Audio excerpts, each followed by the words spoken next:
Welcome back to the Maelstrom, ladies and gentlemen. We have another Warhammer 40k battle report for you today, set in 9th edition with the new Necrons going against the Craftworlds. 2,000 points. And today we're going to be playing Pathway to Glory. It is technically an onslaught mission, but we're just scaling those down a little bit in terms of where the objectives are placed, just to give us another set of missions to play through. So in this one we have 8 objectives. The orange objectives on the 4 corners are objectives that you have to maintain control of. And then the 4 wooden objectives spread around the center of the board here.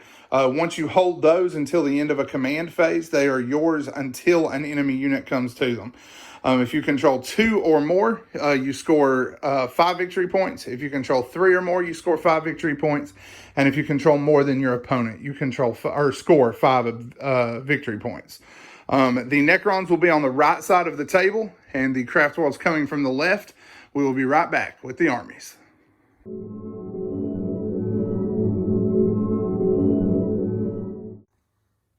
So today I'll be playing a custom craft world.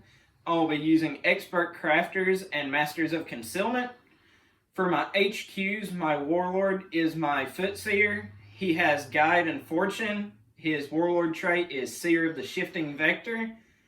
My skyseer has my relic, the phoenix gem. He has executioner and fortune. The warlock conclave has protect and jinx. For my troops, I have a 20 guardian blob with 2 heavy weapon platforms, a 10-man guardian squad for objectives, and non-dire avengers. For elites, I just have 5 wraith guard with D-size. Fast attacks, I have 3 squads of wind riders with shuriken cannons. And heavy supports and dedicated transports, I have 5 dark reapers, 2 fire prisms, and a wave serpent with bright lances. All right, that is it for the Craftworlds. We will be right back with the Necrons.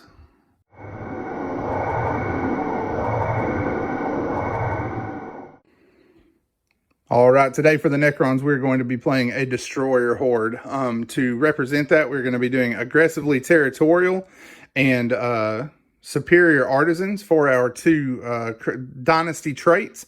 To start things off in our HQ slot, we have a Scorpec Lord, who is our warlord. He is going to be running with Enduring Will and the Nanoscarab Casket for our relic. For our second HQ, we have a Locust Lord with a War Scythe. And then for our third, we have a Plasmancer. In the troop slot, we have 3 squads of 10 warriors with Gauss Reapers. In the elite slot, we have the Catan Shard of the Nightbringer with Antimatter Meteor. We have a Hexmark Destroyer. And then we have a squad of 5 Scorpec Destroyers. In fast attack, we have 3 squads of 3 Canoptic Scarab Swarms.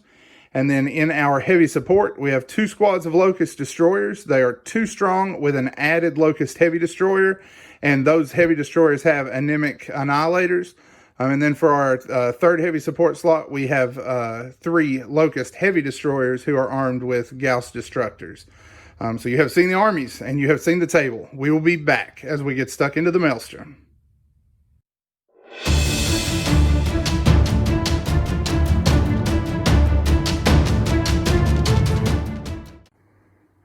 Deployment is complete for the Necrons. The Hexmark Destroyer is the only reserve. We have 3 Scarabs on this flank, the other 6 down here.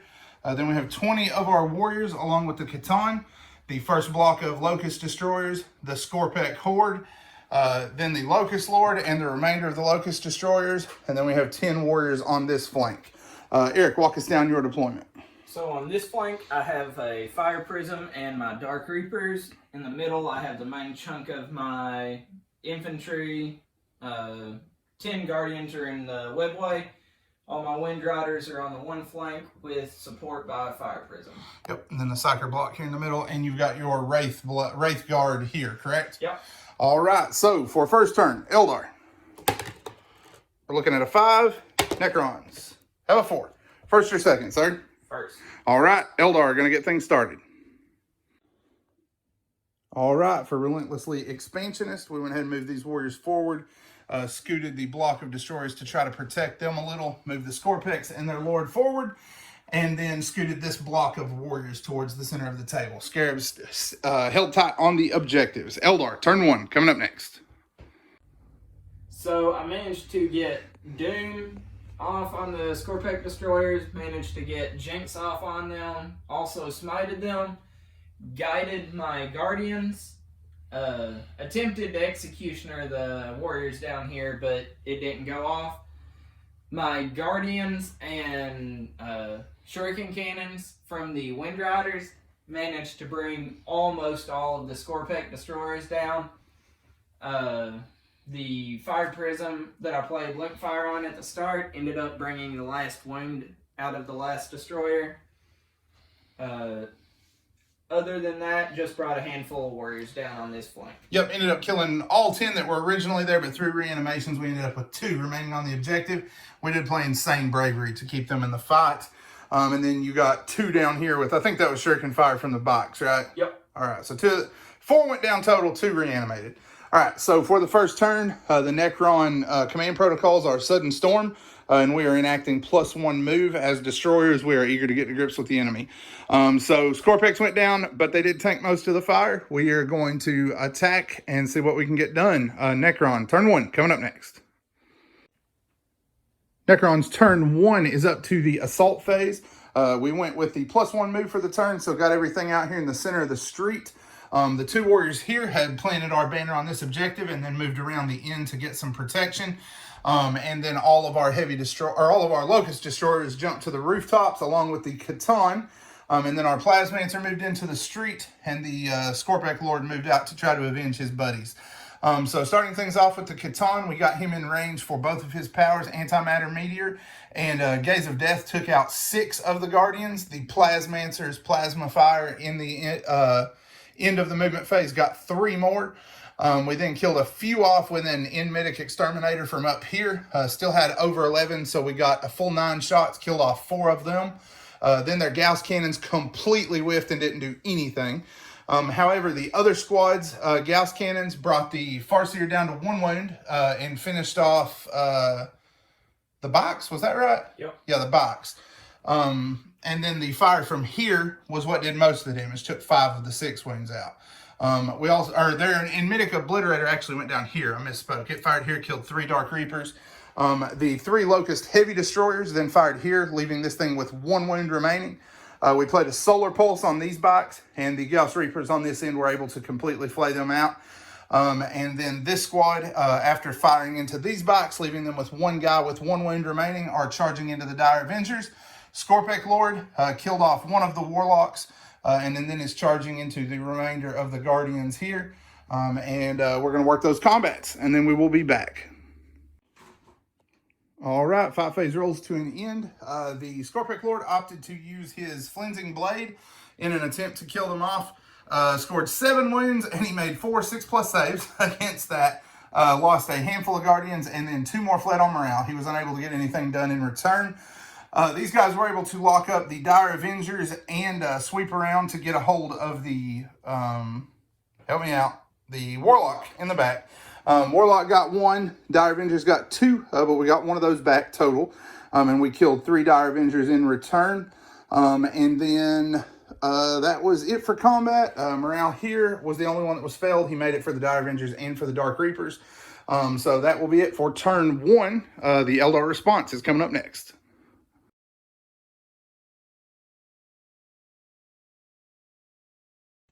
So my Wave Serpent moved around to unload the Wraith Guard in the next turn if everything goes to plan. Tried to kill off the 2 warriors, but didn't happen. Dark Reapers shot into the Destroyer block, killed 2 of them. He got 1 back on reanimation. My Fire Prisms used Linked Fire to fire into the Heavy Destroyers and managed to kill 2 of them and bring 1 down to 1 wound. Yep, the one at full wounds was only able to kill 1, and then the one that's at 1 wound remaining was able to punch 1 out and leave 1 at 1 wound left. So apparently we didn't hit anything vital with the 11 of his wounds that we pulled off. And then your Psychics here got 5? I believe. Yep, so Executioner and Smite, this guy moved over here. And you're charging with the Warlock, correct? And the final guy? Yep. All right, so we got some combats to work, and then we will be back.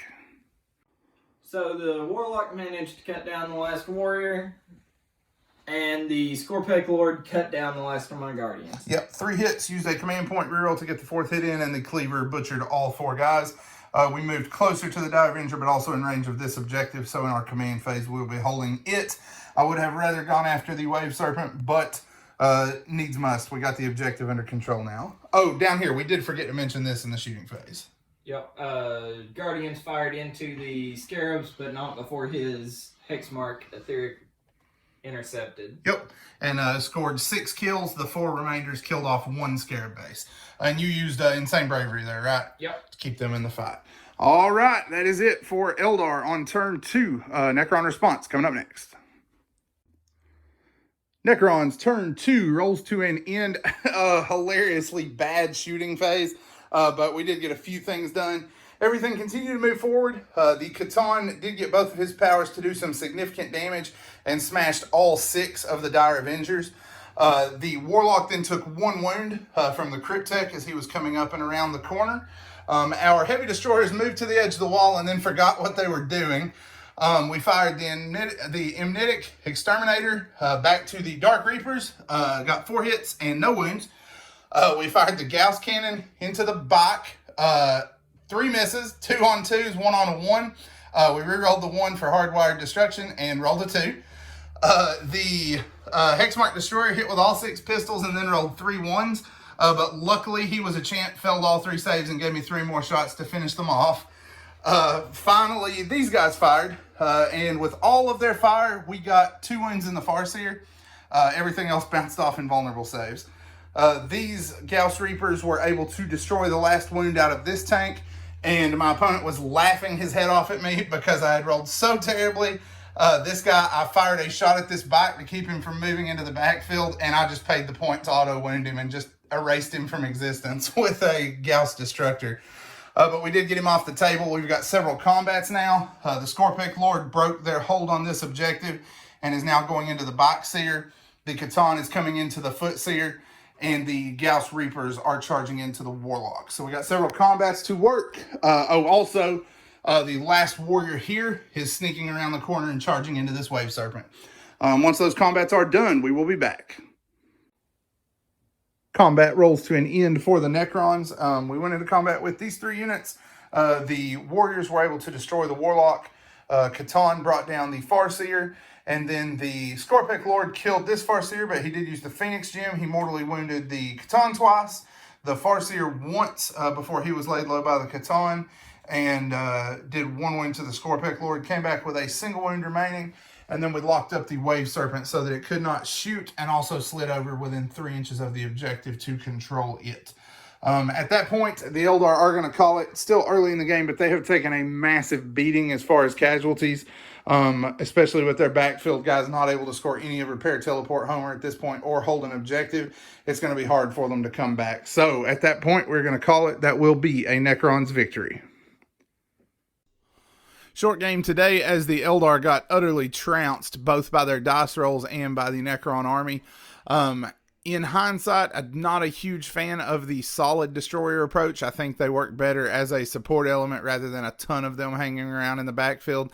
But they did do well in the end. The Scorpex, I hated losing them so early, but I did think I needed to try to bait the Eldar out and get them in engagement range, and it did work out in the long run. The Hexmark Destroyer was the big surprise for me. I was not expecting much from him, but he did get a lot of damage done and prevented 15 points from Repair, Teleport, Homer over the course of the game. If you like what you saw, make sure you leave a like and subscribe to the channel. Hit the bell to set up notifications so that you will get all of our new content as it comes out.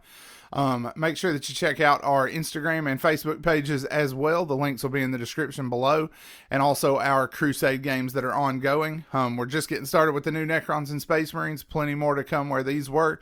As always, guys, thanks for spending time with us today at the Maelstrom.